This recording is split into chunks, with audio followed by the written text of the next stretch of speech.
You got this, bitch. Okay, you a bad bitch. I know it. I know you're going to edit that part out, so it's all good. It's all good.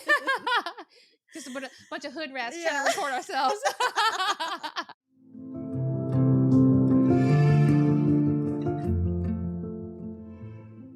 Hi, friends. Welcome back to the Bare and Brutal podcast, where we bare our feelings and are brutally honest while highlighting stories of resilience, hope, and transforming pain into power. I'm your host, Michelle, and today we have an in-person guest. Like, this is probably the maybe second or third person that I've had actually sitting physically right next to me instead of through a screen. We're going to get into a lot of shit today, y'all. We're going to be talking about childhood trauma. We're going to be talking about grief, how to navigate grief and all the mess that comes with it.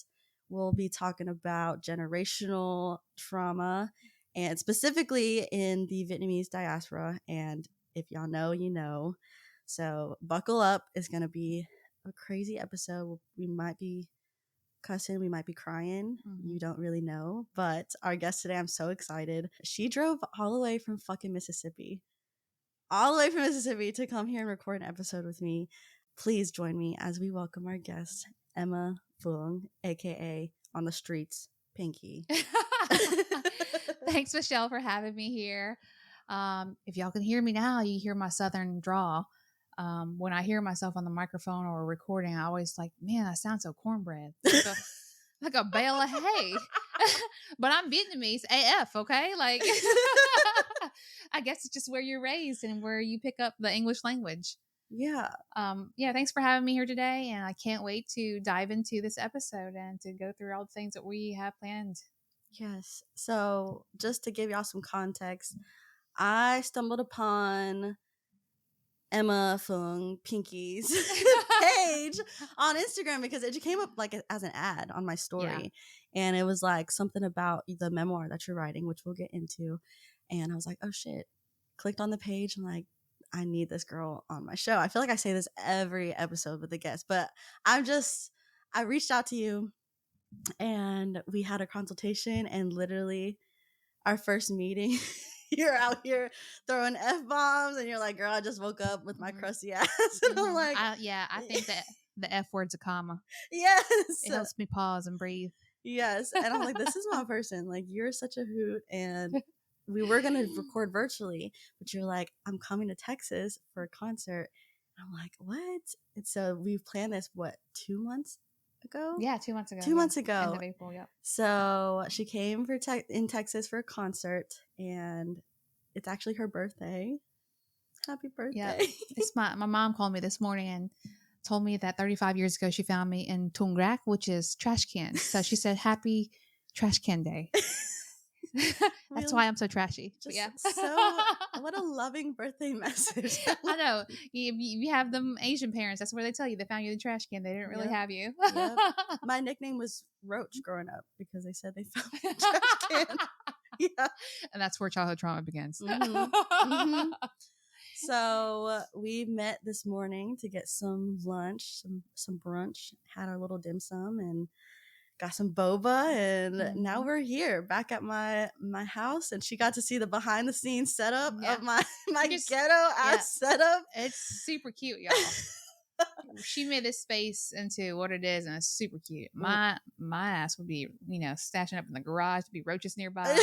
You'd be fighting for your life during the podcast. Well, thank you for coming. You have a 6-hour drive after this. Yeah, I do have a 6-hour drive back, but it was worth it to stop and see you. Yeah. Well, I'm so happy that we get to do this, and please start off by telling the audience. I mean, why do you have this cornbread accent? First of all, tell me your story, tell me your background. Yeah. How did you become living in Asian as fuck in Mississippi? Well, before I can talk about me growing up in Mississippi, I have to go way back how my parents came to America, just like a lot of our parents.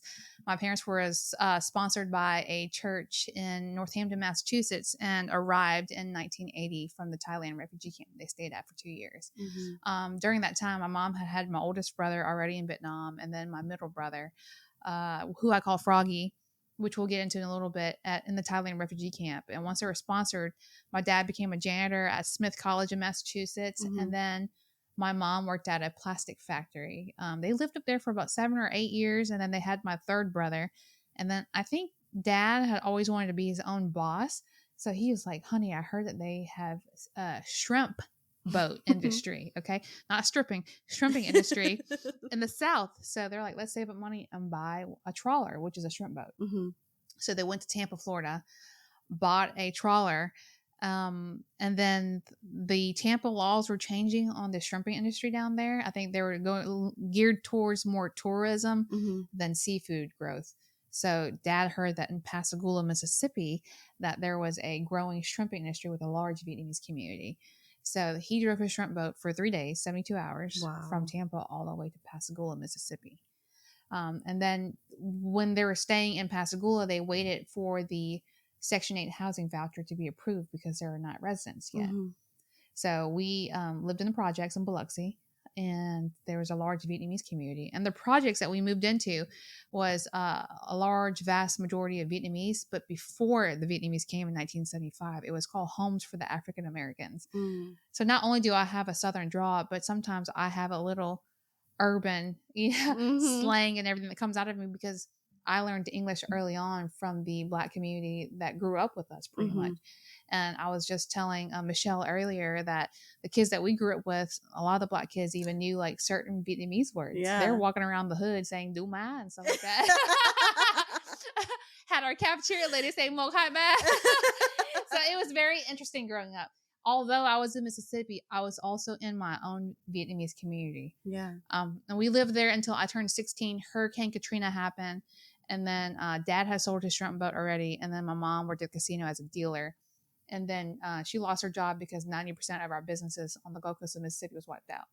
So we moved 3 hours north to Jackson, Mississippi, and opened up a nail salon. And then from there, my family learned how to do nails, and we got into the nails business. And I stereotypical, graduated high school and went to nursing school up there in Jackson, and then went to CRNA school and came back to Jackson to be closer to my parents and my brother. And then became a nurse anesthetist. I'm a CRNA by trade. Yeah. Thank you. I mean, that's loaded. We're gonna get back into all that history, but what a journey. I mean, I never left Mississippi. I mean, this is so Southern roots all the way. What was that like growing up, in Mississippi with so much culture, but like, how was it like growing up with your parents? And so it wasn't bad on the Gulf Coast of Mississippi because of the large Vietnamese community we had. Like we had a Buddhist temple, a Vietnamese Catholic church, and then we even had a Vietnamese Baptist church where my family went. But when we moved 3 hours north, it's whenever the culture shifted. If you know anything about Jackson, Mississippi, it's where the civil rights movement happened. So there's a lot of segregation there. Oh, wow. Yeah, so a lot of there's private schools and there's public schools in Jackson, and the Jackson public school system is predominantly Black, and then the private schools are predominantly white. So I was not used to that. I was used to growing up on the Gulf Coast of Mississippi where the Vietnamese community went to school with whites and Blacks, and we were very diverse, and we were all used to seeing each other. Yeah. So when I came up to a place where it was, blatantly segregated, but by class, socioeconomics, it was a big culture shift for me. I had a difficult time adjusting when I first moved up there. So I felt a lot of imposter syndrome, hanging around with these other kids who were not Vietnamese and, predominantly white, So when I was around them and they didn't understand what my family went through with being Vietnamese refugees and everything, it was an adjustment for me to have to constantly explain myself why I didn't do the things that they did. So that was a big shift for me. And I think that was more of the Mississippi culture that people stereotype about was when I moved to Jackson versus when I grew up on the coast. Yeah. So did you experience, people treating you differently because you were Asian? Like, was there a community in Jackson of Asian people too? There is a Vietnamese community in Jackson, and I didn't personally experience like one-on-one. But when we first moved to the suburbs of Jackson, which is Madison, Mississippi, we were probably one of the only Vietnamese family, and our house kept on getting egged. And they threw tomato cans in our yard. And one day I opened the door and they're saying, "Ching Chang Chong," and go back to your country. So I was barefoot and I chased this 10-year-old boy down the street barefoot. was like, that boy met the right one that day. Like, you better run fast, boy. I'm from the hood. We don't need shoes to run in these streets. My mom's like, thôi đừng có lo con, nó còn nhỏ mà. Like he gonna be con nhỏ when I smash him around. Dang. Yeah. I bet they didn't come back to the house after that. Well, I found out who his sister was, and I found out that his mom was a cop. And so I called the police department. Wow. And then the mom came over and made him apologize to us because she's like, this is not how I raised him. Yeah. Like, we do not talk like this in our house. I don't know where he got her from, but he is going to apologize to you and your mom. Yeah. Dang. So that was the only experience for me. But my husband said when he first moved up there with me in Jackson, he was going to Walmart with my brother, the one that is in Florida. And these boys walked by my brothers and said, my grandpa stacked them back in Nam. So my brother circled around the exit and went out the front door. And then my husband went to where like the entry and then like trapped him in and said, say that shit one more time. Oh shit. And like, you don't realize we're hood rat Vietnamese. Yeah. Like, say that one more time. And then the security guy was a black guy. And he was like, I saw it. They were being racist. Go ahead. So like growing up in like the black community, we always felt closer and bonded with the black community. And it's not because I like them more than another race. It's just what we knew. They accepted us early on. I think because we were both minorities, we both endured hardship. I mean, like my babysitter that was disabled that lived across from us in Biloxi, Section 8 housing, she helped walk me to the bus stop. We were a community of underserved population and, you know, disadvantaged background. Yeah. So, you know, so I think it's just funny how no matter where I go, even when I went travel nursing and I went up to the hospital, I was like, where's all the colored people at? I instantly looked for, you know, like black people, Asian people. Yeah. And then the first black girl I saw, I was just like, oh my gosh. I was like, where is everyone? Where's our people? Girl, I gave her a hug. I was like, what's your Facebook, girl? Well, we need to connect. So like, still to this day, I gravitate towards people who I feel like I share, you know, like a similar experience with. Yeah, naturally. Can you tell me about how you got into CRNA? And because I know a bit about your story. You told me, I think a lot of this ties into your healing journey too.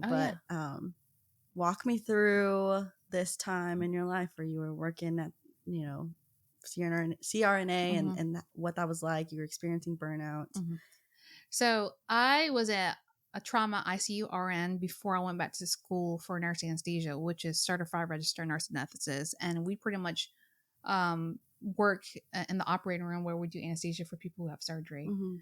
Some places we work with anesthesiologists, some places we don't. We're completely independent. It just depends on where you are.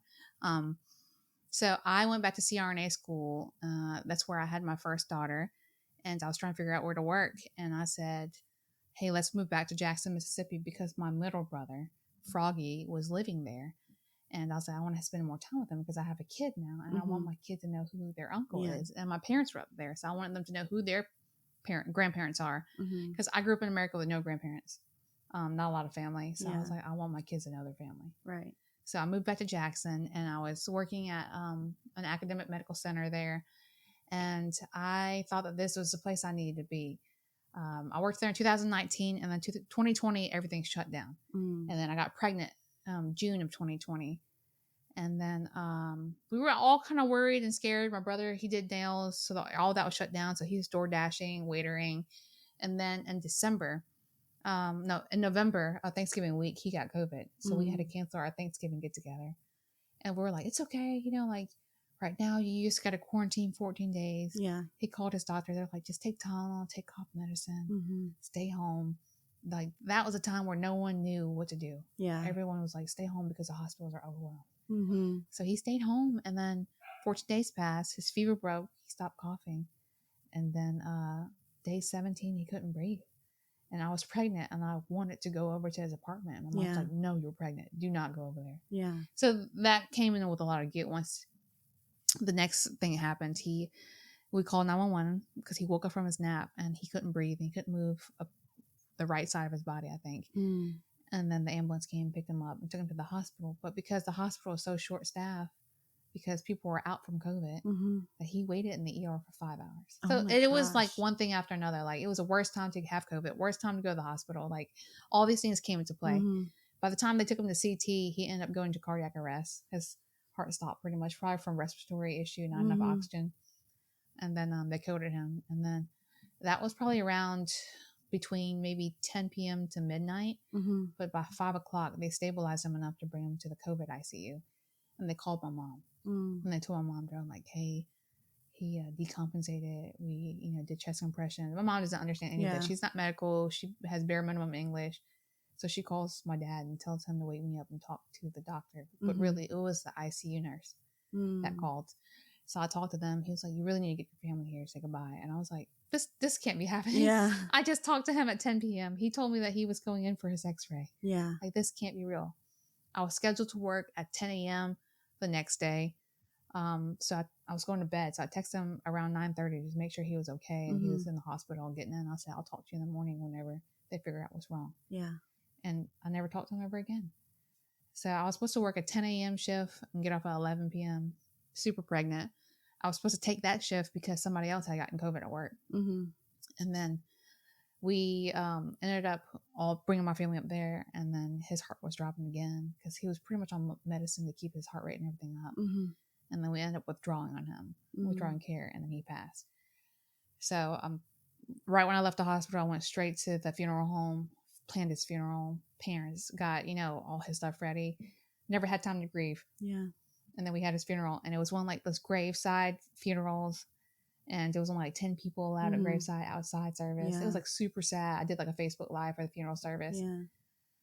And then I buried him on a Wednesday, and by Friday, my boss asked me, hey, first, are you okay? Second, when do you think you're coming back from work? Because a lot of people have COVID right now, and we're super short. And I said, what the fuck? I was like, are you fucking serious? Yeah. I was like, my brother just died. And I was like, and you literally don't give a shit. Yeah. Yeah.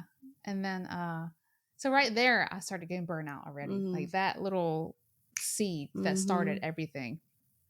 And then I was like, I think I can come back next week. I just don't know which day yet. I'll let you know. But I started feeling bad. I started getting sick. My body was hurting. I was spiking a fever. And I went to go get a COVID test. And then I had COVID. So I got to stay home for 10 days. Yeah.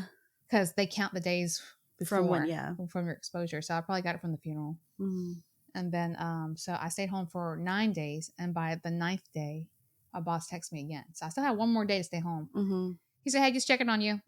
Do you think you can come back to work a day early? And I said, yeah, I guess. He said, okay. And he sent it over to whoever was ahead of like the COVID approval for you to come back to work. And then I came back on the 9th day instead of the 10th day. Super pregnant. And then that was still grieving the loss of your brother. Of my brother. And then that was December.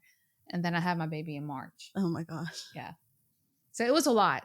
Yeah. Because I was pregnant and I'm like feeling this life inside of me, but I'm also grieving this death that I didn't understand. Like if we never had COVID and then we never had a pandemic happen, like my brother would still be alive. Yeah. So I came back and I was still doing this awful shift. It's called 3 13-hour shifts. But we couldn't always get someone to come relieve us at 13 hour. So I would stay there till like 9 p.m. And then we parked a car across the street in the ghetto parking lot. So like, I'm like 9 p.m. pregnant, walking across the street. Yeah. So I'm just like, what am I doing? Yeah. So I bared, I had my kid, I pushed myself through. I'm like, this is a good job. It's stable. It's a paycheck. I'm going to keep going. A year and 9 months later, my oldest brother died. We call him Jake or Nhai. So he died. And I was like, all right, I got to get off of 313s or else I'm going to lose my shit. Yeah. So they put me on 410s. But 410s, we didn't always get off at 4:30. Right. Sometimes once or twice a week, I would get off at 6 p.m. So now I'm stuck in the same situation. It's just extra day. Extra day at work.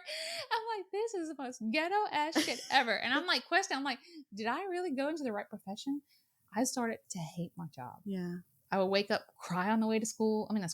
Cry on the way to work, and then leave work, cry going home from work, and then go home. I'm like burnt out, didn't want to be around my family. And I was just like yelling at everybody. I'm like, this isn't me. I'm a fun person. Yeah. Like, this job is sucking the life out of me. Yeah. So I was like sitting on the couch with my husband. I think we were karaoke with our home karaoke set because that's how Asian we are. Hold on, babe. Pause that real quick, okay? That got a little pause it real quick. And I was just like, what do you think about me going to travel? He was like, what do you mean? I was like, we have an Airbnb that we bought after my first brother died. Mm-hmm. And I was like, let's see if I can find a travel assignment where our Airbnb is. And I stay in the Airbnb. Yeah. He's like, yeah, just look it up. He's down for whatever. Mm-hmm. You know? He's my DTW husband. DFW. Yeah, down for whatever husband. That could have changed real quick. And so I got a travel assignment in Missouri. I was actually in a CRNA mom's Facebook group, and I met another mom in there. And then she said she worked at a hospital in Missouri, and I was like, what y'all got going on there? And I was like, is it on fire? I mean, why do y'all need people? Why? Yeah. She's like, no, we're just short because people left after COVID and people were tired. And I was like, all right. I was like, well, send my name through. I was like, I'm on my way. Mm-hmm. And when I was up there, I got my grief coach certification. I did it online. I did it by myself. And then I found inner child healing. Mm-hmm. I've been in and out of therapy since I graduated from CRNA school. And I found this lady, it's called the Inner Child Council. Her name is Amy Griss, mm-hmm. and she's from United Kingdom, from England. And she has this amazing British accent. Like, I always want to pick up a biscuit and tea whenever I have a session with her. It's probably so racist you can't say that. But and she taught me inner child because I knew I wanted to be an inner child guide, or they call it practitioner over there. I just didn't know if we could do that over here, say mm-hmm. practitioner. And she taught me about inner child healing and how all the things that happen to us as a child comes into play with how we react to the world around us mm-hmm. as an adult. Even though we're in this grown-ass adult body, our inner child is still on the inside saying, hey, I still need attention. So, as she was going through that workshop with me, I found healing for the first time in grief. Mm. And I was struggling for almost 4 years with my grief, with my trauma that mm-hmm. I went through growing up in Biloxi and from all the things I saw growing up in Mississippi. And this was the first time I found peace. Mm-hmm. And I feel like my inner child and my adult self is aligned with one another, where my inner child isn't crying out for me anymore for attention. So what year did you discover inner healing and inner child healing? So it was just last year. So I started in 2023. I left to go travel as a CRNA in Missouri in August 2023, mm-hmm. found inner child healing workshop October 2023. And then at this point right now, I'm almost certified. I just have to turn in a couple of hours to be certified, and I should be certified for inner child healing. Yeah. So from 2020 mm-hmm. to 2023, when did you grieve for the loss of your brothers? All the time. I went back and I took care of patients right after my brother. I was pregnant, right after my brother died, and I worked weekends, and I took care of a baby who had COVID mm-hmm. complications. No longer had COVID, but she threw blood clots all throughout her body, mm-hmm. and she had repercussions and consequences when you have blood clots in your fingers and toes and legs. She had to have a couple of extremities amputated, and that was so triggering for me mm-hmm. to see that happened. I was like, if my brother would have lived, would this have happened to him? Yeah. Like, I was reliving the night that I withdrew with my brother all over again, every single time, every time I got a patient. But no one else around me experienced COVID loss. Yeah. So I felt so alone. So while I was doing that, I ended up opening a grief group is mm-hmm. what I call it, for healthcare workers in Jackson, Mississippi. And I had a pretty decent turnout, and a lot of people reached out about grief group, and I felt less alone, that there was other people around me that was grieving and trying their best every day to function in healthcare. Yeah. But once I went to Missouri to go travel, that kind of fizzled out. So my plan right now is to start grief group back again. Mm-hmm. Yeah. Another community. Yeah. Girl, I can't even imagine. I mean, I have two brothers and a sister, and like the thought of losing them it was back to back for you. Like you had so many things, layers of things going on. I mean, your job was shit. Yeah. The hours was not for me. Yes. Lost your brother unexpectedly, pregnant. Yeah. And then what was it like when you unexpectedly lost your second brother? I mean, so my oldest brother the second one that I lost, we were very close whenever I was going to college. He actually went back to college with me when it was my turn. We're 11 years apart, but he had messed up when he was 18, 19. He was like party mode, first time away from my parents, you know. And then so when he saw that I turned 18, I applied to college. He said, I want to go with you. He said, we're going to major in pharmacy. And it was like, and we're going to, you know, go to pharmacy school together. Yeah. So we went to Ole Miss together. We took all the same classes. He got on my damn nerves. He was like, you can't go to the party. You got to go to the library with me. And it was like having a dad with me on campus. Yeah. And I was like, what about this whole life I keep on hearing about? You know?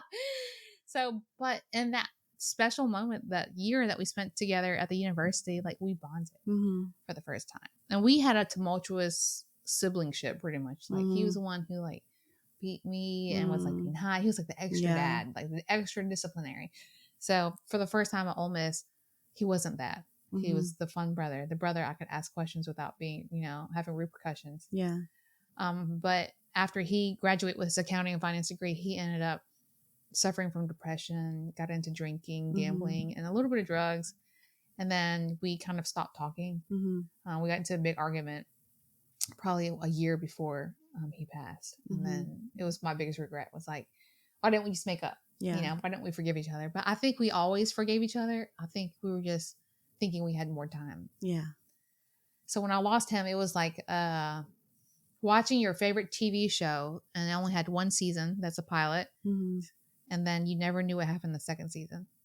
Damn it. Because it got canceled. So it was hard. It was very hard.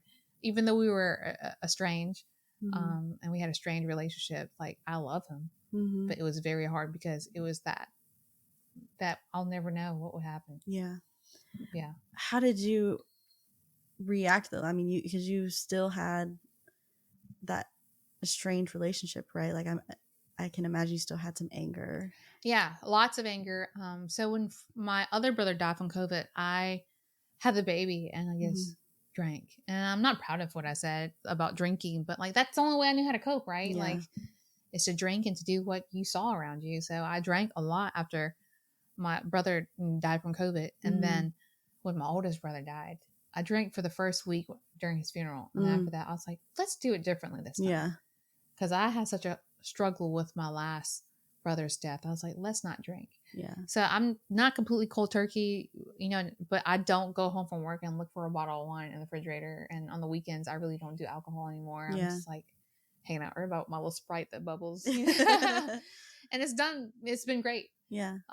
Because I feel like what I was doing was numbing myself. But as humans, we're not meant to numb ourselves. We're meant to feel and heal. It sounds so corny. Yeah. Feel, heal, and process. We're not meant to suppress and then to bottle it in because all it does is festers and poison us, right? So when my oldest brother died, I was like, let's do it differently. And I really wanted to understand my brother and what he was going through with his depression. And through me quitting alcohol and going back in time, I took my mom to Massachusetts in August of 2023 after I left the academic hospital and I went to go travel. I took my mom to Massachusetts where they start their life. And then went to the elementary school, their first apartment. I even saw the first P.O. box that my mom and dad had. And I understood my oldest brother and what he went through. It's crazy because after death, I understand him even more deeply than I ever did when he was alive. Yeah. And I remember at Ole Miss, this memory came up out of nowhere. Like I completely forgot about it. And he said, my kindergarten teacher choked me. Yeah, this is in Massachusetts. And I said, what? He said, I grabbed extra milk. And then she came up behind me and choked me. And I was like, did you tell mom and dad? He was like, what was the point? You know, like mom and dad wanted to be like low key. Yeah. You know, model minority and didn't want to complain. And even if I did, they're going to be like, it's my, you know, my power. Yeah. And like, so these are the things. And I didn't realize, but my brothers grew up during this time where people were pissed about the Vietnam War. Yeah. And they were still holding grudges and angry that the Vietnamese refugees came to America. So his time frame, growing up in the 80s in America during a time where Vietnamese were coming in, taking these jobs in the factories that felt like a threat to these other people, you know, who've been there for decades working.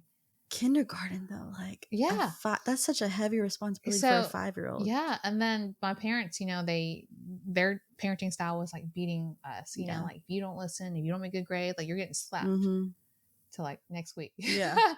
So so all this stuff that culminated, and then my brother ended up with adult depression, and he didn't know how to treat it because mental health is not talked about in our community. Right. So he just medicated himself with alcohol, with, gambling, whatever that, gave him that dopamine rush, that release that he didn't get from my parents. So he self-medicated himself. So I love him more, and I forgive him more. And I actually dug deeper into his mind, body, and soul now that he's gone. And I forgive him. Yeah. When he's alive, I was so angry. I'm like, why are you on drugs? Why are you drinking? Why aren't you watching my nephew? Yeah. And then he couldn't explain it, but now I understand him so much more because all the things that he went through that he couldn't feel and heal. Yeah. Yeah. What was that like walking through his childhood with your mom? It was bittersweet. It's weird because there's a quote, I forgot who it was written by, but it talks about a river, right? No man comes back to the same river twice because you come back and it's another water that's flowing through, and then you're not the same either. Yeah. So, if you went back there when you were 5 years old and you come back whenever you're 30, you're not the same. Neither is that river. Yeah. So, it was crazy going back to all those old places with where my brothers grew up, because I've been there. We moved up there shortly for 6 months when I was 5 years old. And I came back and I'm like, my brothers were alive. They walked this grass, this ground. Yeah. And I'm like, 29 years later, I'm back. And I was like, but my brothers are gone. Yeah. Yeah. Yeah. And I'm curious about your mom, though, because, growing up, mental health's not talked about. Oh, yeah. And now you're in the process of writing a memoir about these experiences that they had and these struggles and walking the path that your brother did. How has that been, opening up those conversations with your parents? I think my mom is enjoying it a lot more. Like, at first I was annoying her because I bought the Parents Are Human deck of cards. Yeah. And I'm like waving it in her face like, Mom, hồi mẹ sanh đẻ con mẹ thấy làm sao? And she's like, thôi đi ra. So I'm actually made a recording on my Instagram. Yeah. Yeah. And I recorded her, like, how did you feel when I was born? And she's like, tamara, like, I'm tired.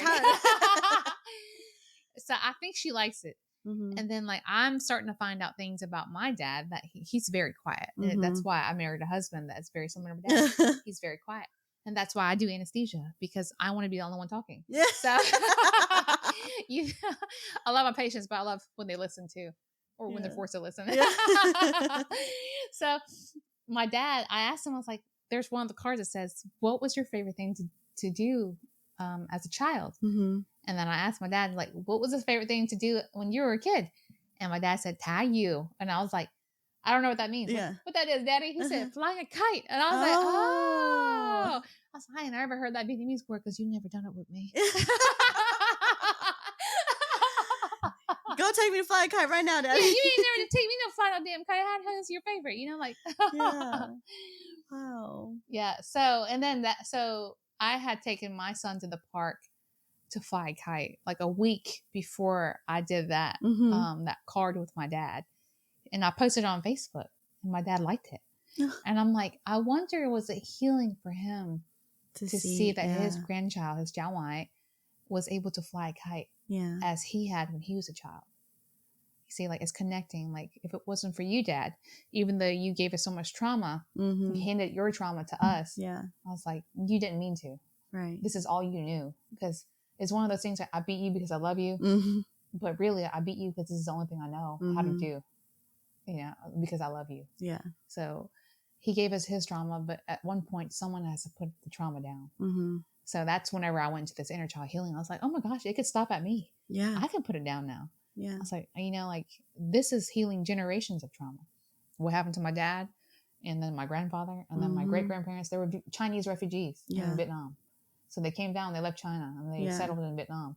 So, whatever happened to them, that's a lot of trauma. Yeah.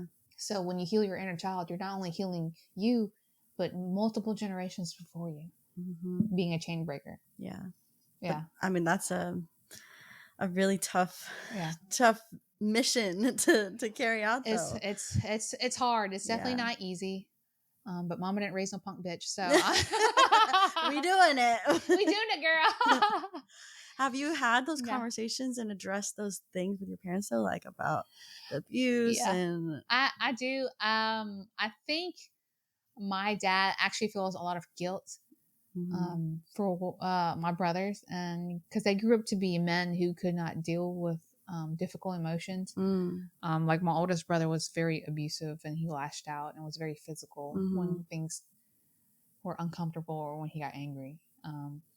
And I think as his oldest, as being the oldest, like you got the most like pressure on you. Like you need to succeed, you need to finish school because all your younger siblings are looking at you. You need to translate. He's the first bridge to all of us. You know, like he's the first you're bridge. The end high. Like you're the end high, you know, like so he was a bridge for my parents to cross over into America pretty much. He translated everything, did everything when he was young. So a lot of pressure was on him until he couldn't bear it anymore. And then it got passed on to each of us. And then, so my mom, like one of the cards I asked her, the one like, how did you feel when you had me? Or what was your most favorite memory about us? Or something like that. And the parents are human cards. And then my dad said, kids and your mom or whatever. And then my mom said, the day I have you. I was like, what? I was like, if I'm your favorite memory, then why you always beat me as a kid? Then she'd like, tell you, wouldn't you? But the more you laugh, then the more you hit. Okay. Yeah. So I can't talk to her ass about trauma. She thinks she's like, that wouldn't my time back say because I have my doctor of nursing and nurse anesthesia. So she said, if I would have hit you more, you become medical doctor, not nurse doctor. I'm like, man, mama, I can't even talk to you about my trauma right now. You making fun of me. She's like, damn, I should have hit you more, girl. Then you would be more successful. I wouldn't tell my thành bác sĩ. Ngưng bởi mà làm bác sĩ ta. But it's good though that you're having these conversations with them because I mean I've talked about my own journey with my mom too. Like you have to think they've been like this for 50 plus years of their lives. Like ain't no changing now. I mean we give them opportunities too, right? They don't have the resources that we do now. We have so much information out there to tell us, hey, this isn't normal, or this doesn't have to be that way, or you don't have to always live in fight or flight or be in survival mode. Like this can change, and you can change your habits and what was taught to you. Our parents didn't have that choice. Our parents came to America, was instantly in fight or flight and survival mode, and hey, let's hurry up and become Americans and become adaptable so we can succeed. And I think about that a lot. Like I'm like, man, my mom is so resilient. Like she's so strong, and I'm over here. Yeah, you didn't have her in a podcast. You know, I gotta take like happy pills, you know, every morning so that I can just function correctly. Me too, sis. But it like I remember growing up with this sense of guilt though. Whenever I did feel a certain way, like almost invalidating my own experience. Like, oh, what right do I have to feel this way when mom literally came over here on a broken ass boat, got attacked by pirates, and like you know, so there's a balance though, because like they came over and made those sacrifices, and so that we could be afforded these opportunities to choose like how we want to live our lives. And like I think about my mom's journey a lot, and a lot of people who came over from Vietnam, like they didn't have time to focus on their depression, anxiety. Because I know my mom struggles with depression, anxiety. For sure, and all this trauma that she faced growing up. But they were just in survival mode. Like, how am I going to put food on the table? Like, how am I going to figure out how to live in this new country where no one likes us, everyone, you know? So for us to be able to say now, okay, it stops at me. Like, I'm going to do this work so it doesn't continue. Like, that's honoring what our parents did. You know, they removed themselves from a place that was so traumatic from all the war and all the things that they had to do to get here, and then they didn't have the resources, no translation. Like none of us were even counselors yet. Now we are. Now we're growing up and we're going into healthcare. We're becoming doctors, nurses, and therapists, and now we have all of this plethora of information out there. So now it's our turn to heal for the future generations. We're coming into second, third generations in America right now. So we can't keep on. The way that our parents parented us was for a country that no longer exist for us. Mm. Like Vietnam is not how it used to be Mm-hmm. from 1975. Right. So they parented us in a way that their parents, our grandparents, survived in the Vietnam War. Yeah. And then now they try to do that same thing to us over here, but it didn't work because we're not running from bombs and, people shooting at us and, schools being blown up and all that. So they try to parent us the same way. And then now we feel like there's an urgency, and we have this urgency and this fight or flight everywhere with us because our parents gave that to us. Yeah. So finally, I feel like us spiritually, we didn't feel safe. Even though we were just sitting here chilling, like, why am I having a panic attack sitting on this couch? I was like, I ain't never been a bit calm in my life. I haven't been to Vietnam. Why am I panicking? Like, because it was handed down to us. Yeah. But, that's what I'm saying earlier. Like, when you decide, hey, let's set this down now. Let's not live in survival mode anymore. So that was a big pivotal moment in my healing journey because I felt like I could not get over my grief. And you'll never get over your grief. It'll be with you for the rest of your life. For as long as you live and breathe, you will always grieve the person that you love whenever they pass. Especially whenever it's someone that raised you, like my brothers raised me. But I was having a hard time was because I couldn't get out of fight or flight. I was always having panic attacks, and I was masking it with alcohol, with booking extra shifts at work. I was grief will just always be there waiting for you, no matter how busy you keep yourself. Yeah. Or how many times you tell yourself that you're okay. It's just sitting there at the door waiting for you right when you get done. But yeah. And I imagine this decision you made to write your memoir is part of that healing process for you. Can you walk me through like the decision and why you decided to do this? So I always knew I wanted to write a book. I mean, it started whenever I was just learning the alphabet in kindergarten, and we were actually in Massachusetts when I was 5. I'm like, let's go way back. Yeah, go way back. And I was hiding in the closet with a little notepad, and I'm like sitting here. I couldn't even write words yet. I just wrote letters. I'm like, how you spell that? He walked up there. H-W walk. And then I did the first letter of every word. Yeah. And then I was always telling everybody my family story. Like my parents came over on a boat, and then it was in a refugee camp. Every single person that gave me the opportunity to share my family story, I shared it. And they're like, you should write a book.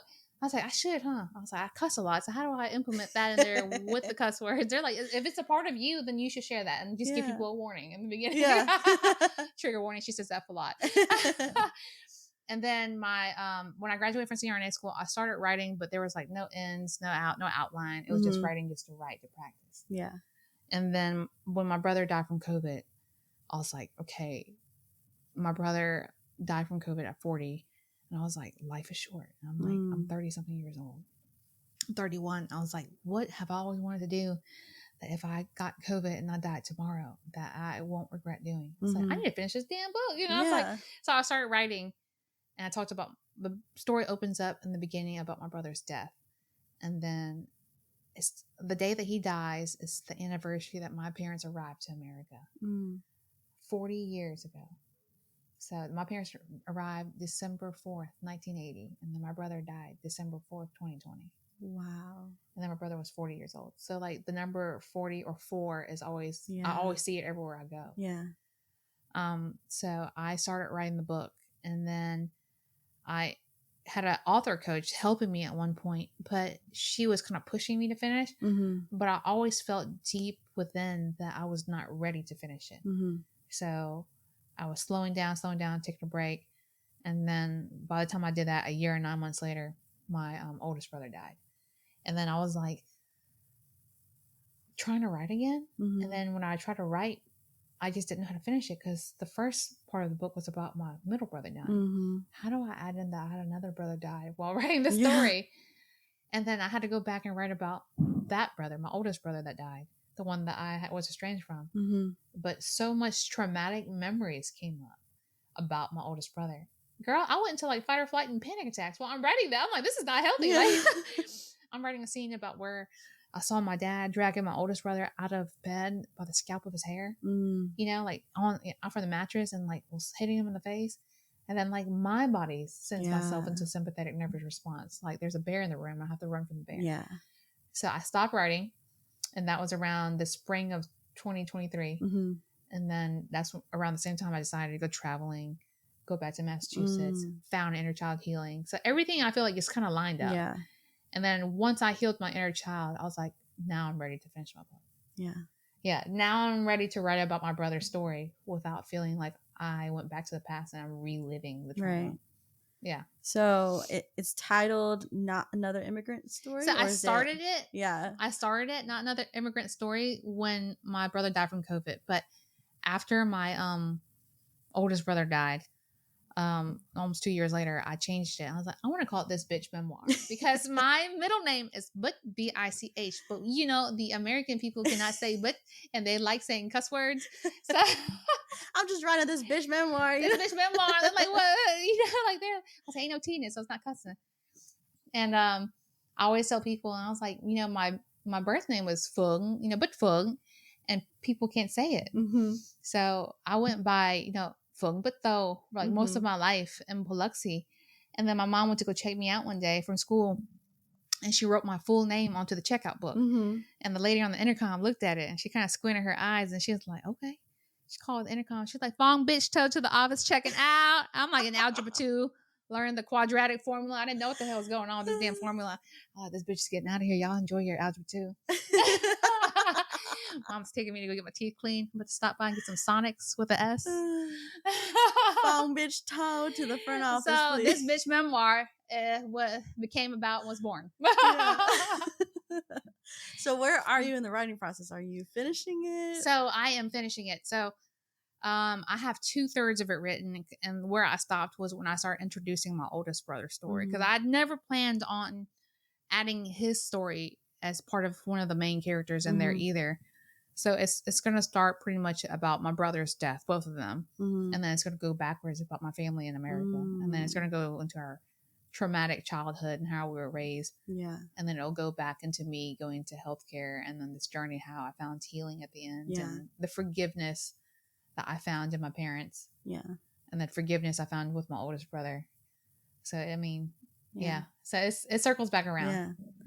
Can you talk about that forgiveness? Like, how has that journey been? I was never able to forgive anybody until I forgave myself for the things I couldn't control. I think we're so hard on ourselves naturally for the things that happen to us. We blame us. Like, we feel unwanted. We feel unloved.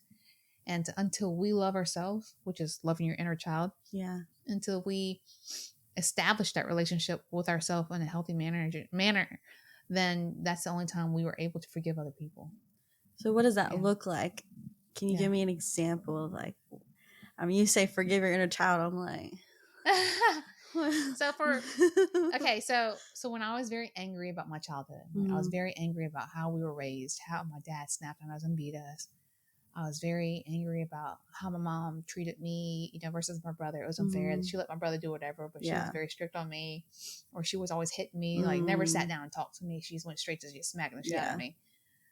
So I never forgave her, and I resented her for a long time. I just felt very unseen by her, and I was looking for words of affirmation from a culture that doesn't do it. That shit don't exist. Quality time and all this other stuff. Here's some fruit that I cut up for you. That's my love. Yeah.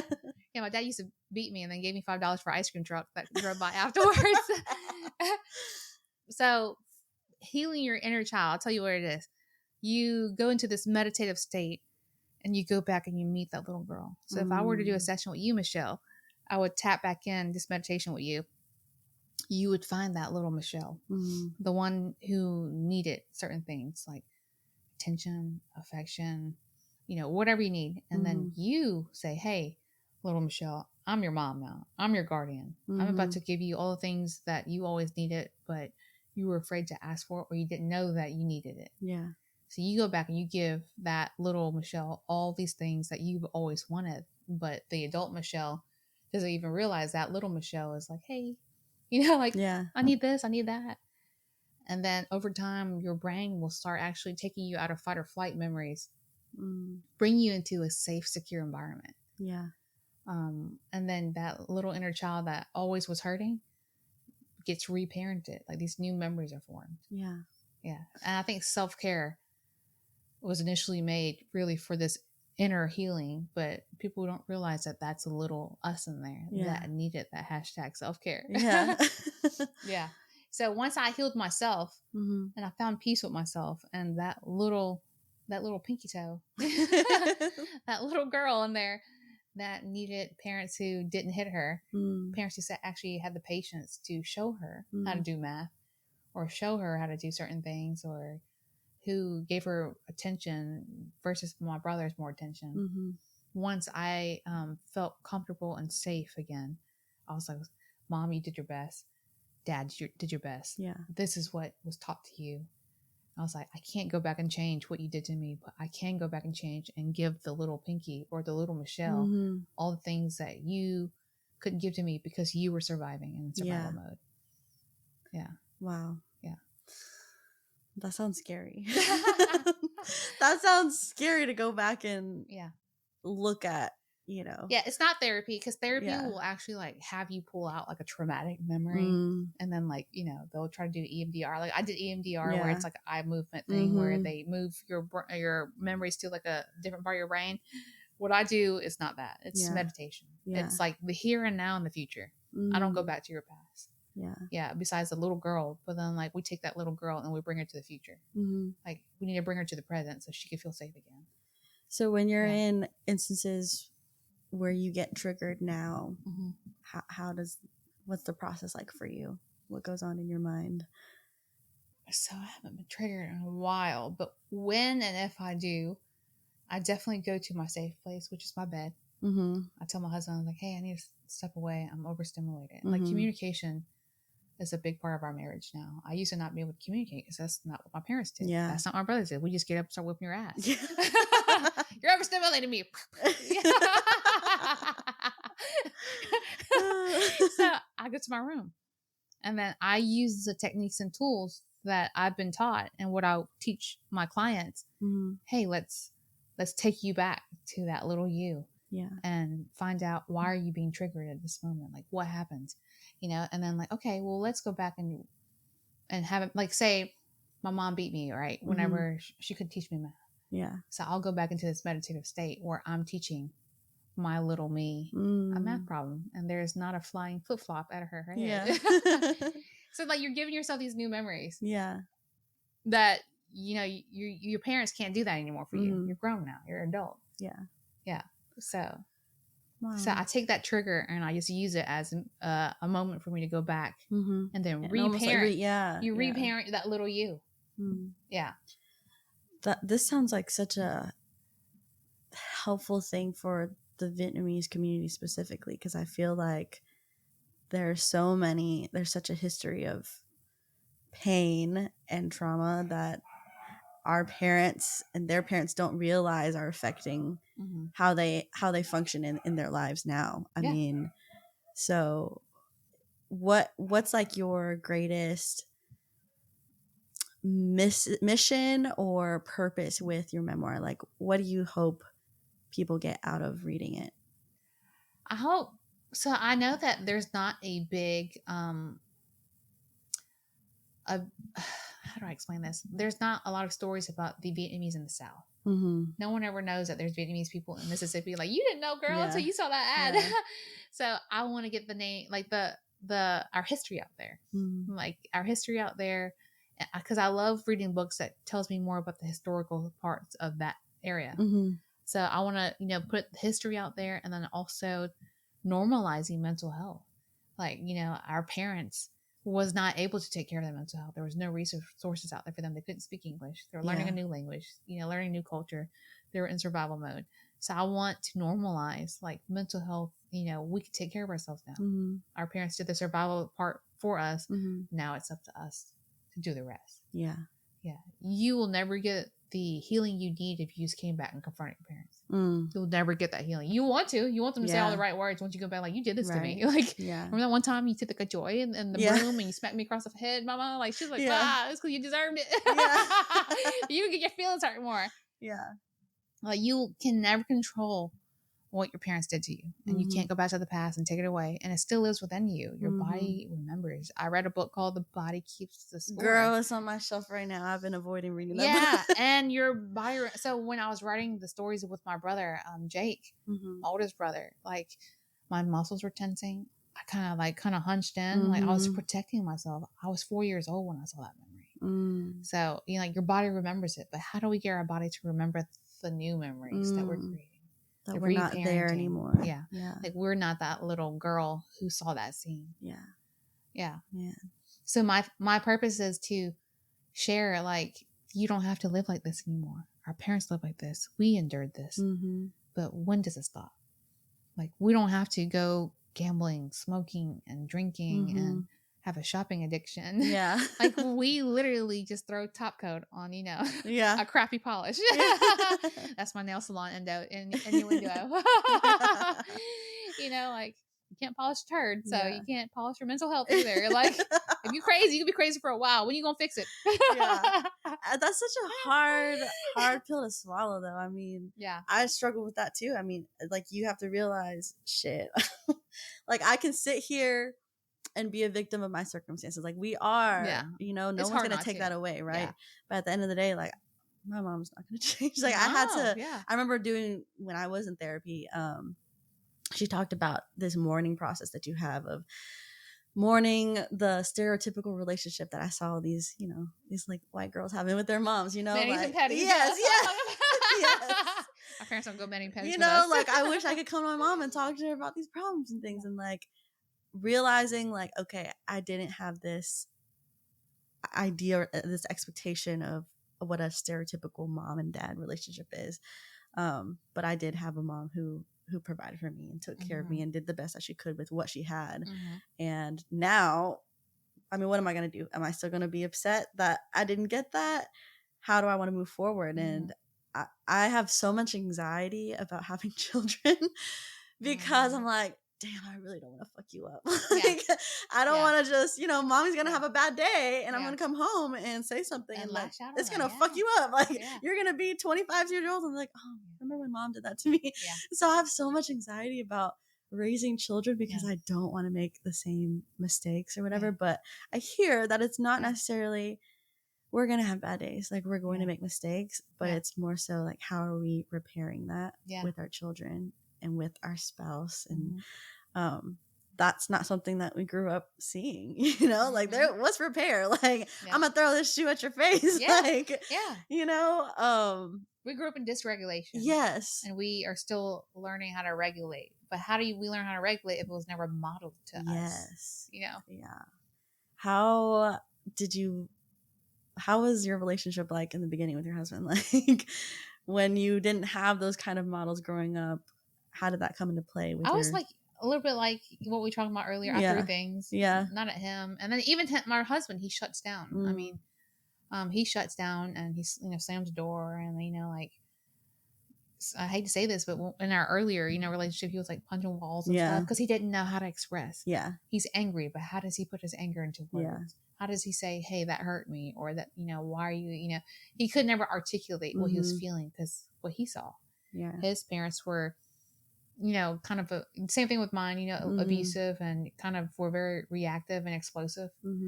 And over time, as I went through my healing journey, of course, he's done a little bit of therapy, but not as deep as me. And he kind of just learns from the techniques I learned. But I used to throw things. And then when I had my first kid, my 1-year-old, she had done something, and I was in CRNA school and I didn't like it. And it triggered me, and I was upset, and I flipped her table. It was a little frozen table with Elsa on it, and her fucking chicken nuggets just flew everywhere. And I was like, oh my gosh. I was like, why did I do that? Her nuggets are everywhere now. And my daughter, you know, she's like 1 year old. She's like, what's wrong with you? Like, chill out, mom. She just looked at me. She was like, it's just nuggets. Like, chill out. You know, like, and I was like, I need to heal. And I was like, but I'm poor now. I'm medicated. And I don't have any money. And I'm living off a student loan. So I was like, I'm going to just have to be crazy until I graduate. So I graduated and I went to therapy for the first time in my life. And it was hard to find someone that kind of vibed with me. I had a lot of good therapists, but I needed more than a safe place to vent. Because venting doesn't heal me. Like, I needed real life skills that I could take away from my session. And literally they just let me sit there and bitch pretty much the entire time. I'm like, bitching, this is what happened. I'm like crying, bitching what happened, crying. And she might be like bouncing back off of like what I'm telling her. She's like, so what you're telling me is, and then she, like, that's what I said. And then like none of them were Asian. They're all white, which is okay. I love white people. Okay. but I needed someone Asian. So that's another thing. I feel like I don't want to go back to school to be a therapist because I don't want to do therapy. I want to do future forward. And that's what a coach is. We coach you to move forward, to take what you have now and then to give you skills and then you move forward with thriving. Yeah. I feel like therapists, they go back to the past and they harness on that. Like, hey, this is what happened in your trauma. Let's talk about it. And then like it hurts all over again. And you leave and you feel like you're reliving the trauma again. So I feel like none of them were Asian, especially in Mississippi. So I was like, I need more Asian representation. So that's when I start looking into not only grief coaching, but also inner child healing coach. And then that's the one that I found that was out of England. And I was like, I could do this. There's so many Asian kids who are like hurt. Yeah. And I was like, we need more people who look like us to talk to us. Because if you go talk to someone who is not Vietnamese or Asian or whatever, then you tell them like, in our culture, my dad beat me. They're like, oh, that's abuse. I'm like, no. They do it because they love us. Because they ran from the Viet Cong. And they're like, what? Did your daddy run? You know, like... Yeah. Did your daddy, country go to Civil War? Like it's different. So I just feel like the representation matters. Yeah. I mean, it's a cultural lens. Like it's part of us, you know? So you can't look at these things separate from our mental health. Like it's all intertwined. So I love that you brought that up because it's so important. I think obviously we're growing up and we're going into the mental health field and we're advocating, but we still need more, and I think it's great that you're becoming part of those people who are coming in to help us because we need the help, girl. And it's my jam. It's like my passion. I don't regret ever going to CRNA school and becoming a CRNA. I love my job and it's provided me with, an income where I could do what I love. So like, this is my passion. Like, I'll eat, breathe, and live this. Like I wake up and I'm like doing air punches. And I'm just like, I love grief coaching. I love inner child healing. Like I don't do that for anesthesia. I love my patients, and I love, bringing them surgery and giving them anesthesia and making them feel comfortable before the scariest time in their life for surgery. But this is where my passion is the inner child healing, the grief coaching, the connecting with people. Yeah. And my daughter is just like me. She'll go into Walmart and she'll see some lady walk by with some crazy ass hair. So I'm pretty sure it was a crackhead with gold tooth. She's like, I like your hair. I like your tooth. I'm like, see, my ass is just like that when I was young. You gonna be a life coach? You gonna be a therapist? Why are you trying to connect with everybody, huh? Leave that crackhead alone. But Mama, I love her one tooth. It's so pretty. I know, it's gold, Mom. Like, that is cheese, girl. Leave it alone. Oh man. So what's the end goal with all of this? I don't know. Right now, I think all of my life, I always wondered what my purpose was. I think all of us kind of sometimes wonder, like, what is our purpose? Why are we here? And it happens more whenever someone like your sibling died. Your sibling who raised you. My middle brother raised me, home Froggy. And he raised me whenever my mom and dad was working long hours, was never home, helping my homework. Yeah. And when he died, I was just like, why am I here? What is my purpose? If I die tomorrow, what can I leave behind where everyone can remember me? And we talked about this in the car earlier. I'm like, this is my immortality. Yeah. To leave it behind a legacy for not only my children, but their children. Yeah. Everyone else. And then for the rest of the generations after my parents are gone, after I'm gone. I mean, how many people have you met, especially the people who have been here for generations? I'm like, hey, what's the origin of your last name? I'm like, I don't know, I'm white. Or I don't know, I'm black. Like, no, that's different. But like some of them, like they stopped talking about where they came from, their ancestors, why they came here. Yeah. And I don't ever want my kids or my grandkids to forget the why your grandparents escaped that country and went to a refugee camp. Why your uncle, your great uncle got choked in kindergarten. Like I don't ever want them to ever forget any of that. Yeah. And that's the end game for me is to know that that's left behind after I'm gone. Yeah. I spoke about this in a previous episode where I growing up, my mom used to really harp on me. Like she would sit me down and tell me our whole life history and start writing it down. Yeah. And I remember I loved reading growing up. I told this story before, but we would go to Half Price Books and she'd only let me go in the clearance section because she's like, we can't afford nothing else. And I would want, fun books like romance and fiction. And I remember she pulled out this big ass book, like this thick, and it was over the Vietnam War. Oh wow!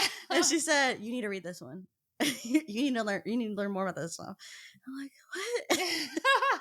So she made me read that book, and it was just always like she really wanted to instill in me, you come from this. And as a kid, I was like, oh, I get it, Mom. Like, I know. Yeah.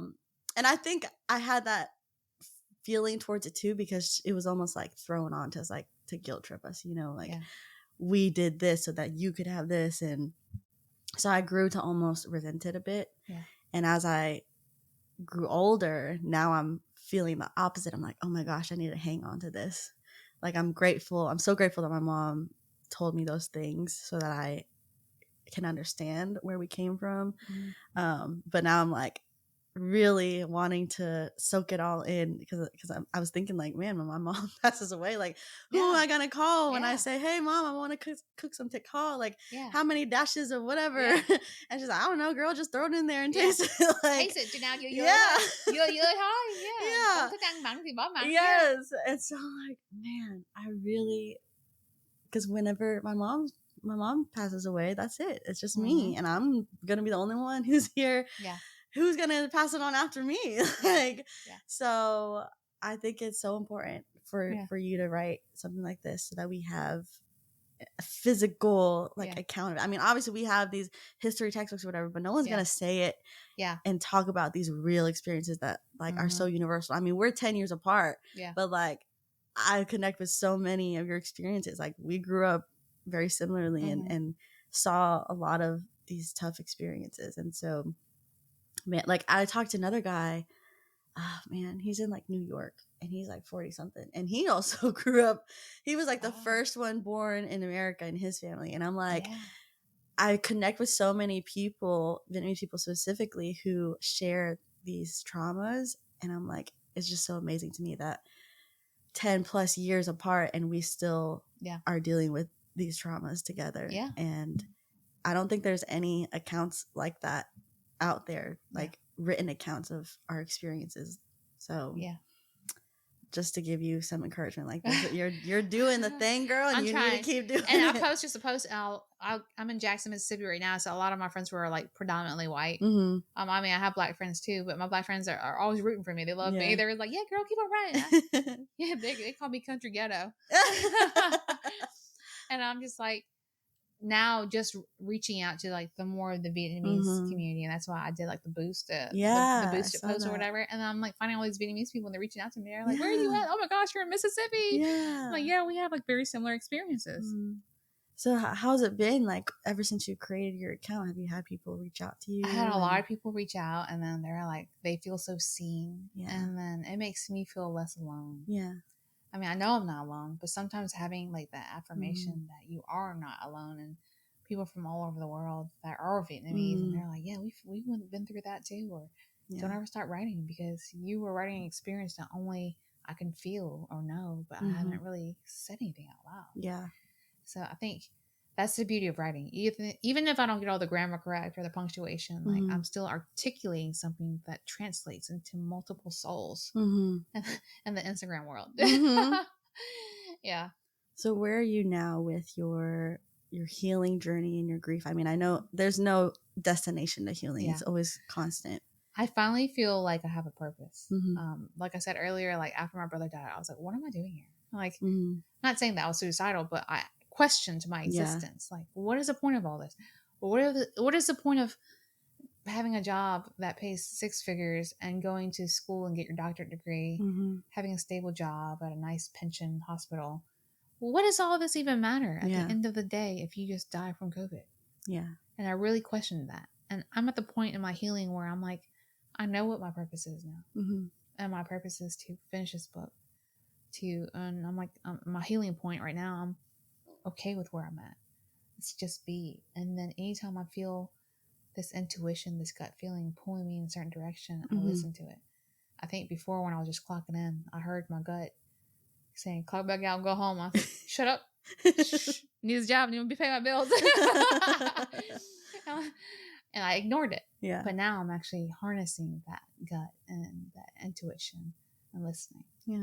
now I'm part-time. Mm. When I went travel CRNA in Missouri, I was able to save up a large emergency fund to where it covers me to where I can still do my inner child healing and my grief coaching. And then I work part-time at the CRNA school in Mississippi. And I have all this time with my family. Yeah, that's great. And imagine if I never listened to my gut. Yeah. And I just kept on being miserable and clocking in at a job where I never knew when I was getting off. Yeah. Yeah. So what's a big takeaway that you'd like to tell the audience or someone who may be struggling with grief in their own healing journey? Just go at your own pace. Definitely get whatever you can out of your system if you're drinking or if you're doing any substance, smoking or whatever.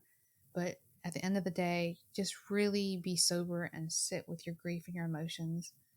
And then put it into a format that exists outside of your body. I don't think people realize we're not meant to hold all this within us. We're meant to free it and give it a life outside of us. My thing was writing. Yeah. So find out, what your thing is that frees you, letting your emotions outside of your body. Yeah. That's good. Yeah. That's good, Pinky. Thanks, my street name. Well, before we go, where can the audience find you? Tell us where they can reach you. Are you open to sessions now? What's going on? I am open to sessions now. They can find me on phoenixcompasshealing.com, and I have my calendar in there. And I'm also on Instagram.